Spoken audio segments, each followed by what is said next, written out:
Hello and welcome. My name is Richard. The Law of Moses. What a dilemma this causes to Christians and Christendom in general, and the Bible world in even more so.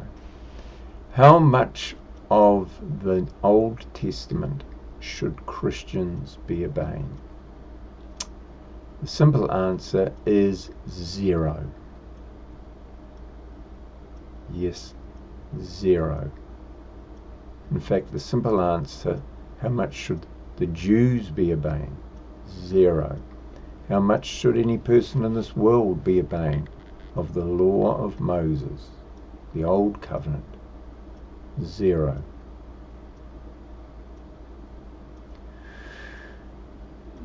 Firstly, who was it made to?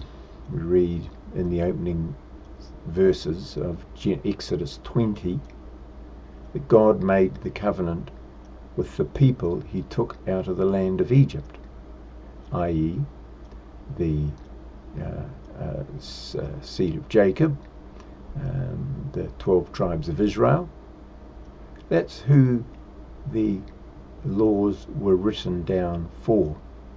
Not written down for people of Africa. They're not written down for people of America. They're not written down for anybody else but the people who came out of Egypt by Moses. God clearly states in Exodus 20, this is who these rules are for. Therefore they applied when they were applicable only to the Jews. But what about today, these modern times? Well, what does the New Testament tell us about the law of Moses? What did Jesus say? Jesus said, the law and the prophets were until John. Since then, the kingdom is preached. The law and the prophets were until John. Was that till John F. Kennedy? Was that till John Travolta? Who was this talking to or about? No doubt it was talking about John the Baptist. The law and the prophets were until John the Baptist. Since then, the kingdom is preached. Paul said, what was the purpose of the law? It was added because of transgression until. Paul said, what was the purpose of the law? It was added because of transgression until. What did Paul say? What was the purpose of the law?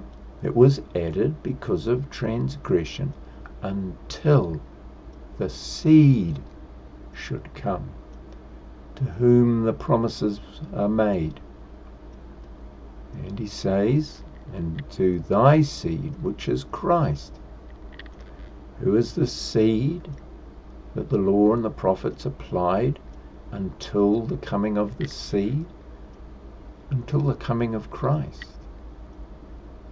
And Jesus instituted a new covenant established upon better promises.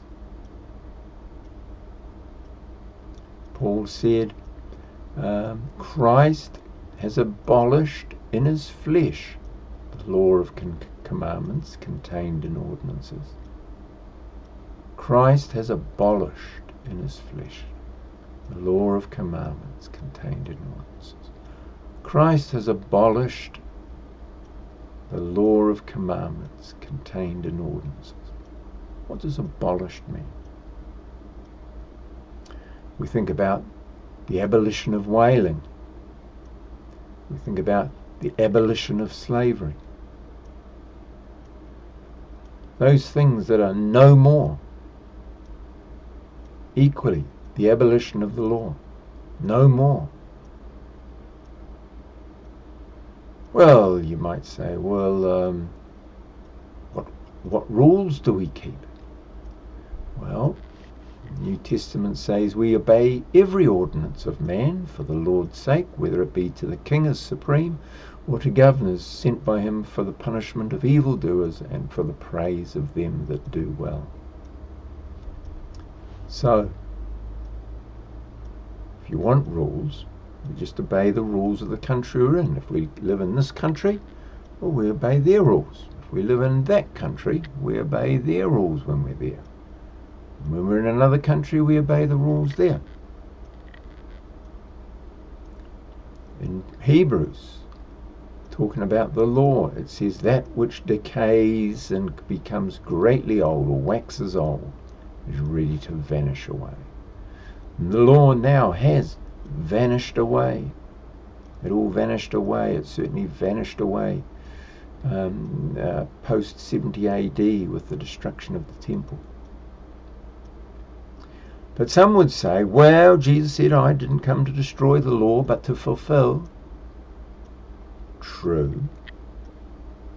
So what happens when something is fulfilled?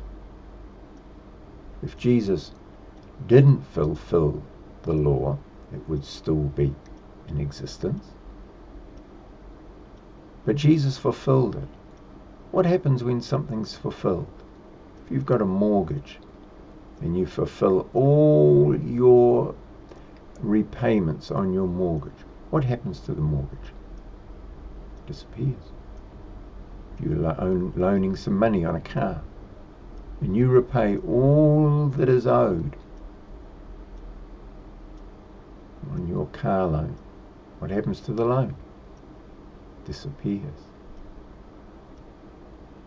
So Christ came to fulfill. Did he fulfill? Absolutely. He said, it is finished. It is finished. That statement could be probably taken a couple of ways. He's finished his work. You could also say the law is finished. But Christ fulfilled the work that he came to do. It is finished. The work is done. And Christ fulfilled his work. He fulfilled the law. And now it's gone.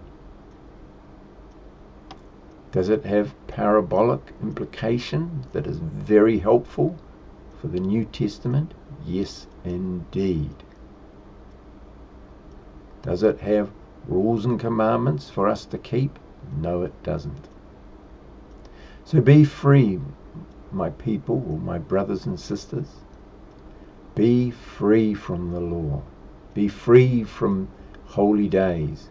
Be free from holy foods. Be free from obligations of finance and other such things.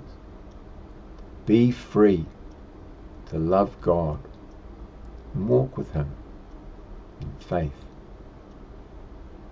Thank you for watching this. I hope you enjoyed it. If you'd like to see more content like this, don't forget to like and subscribe. Thank you.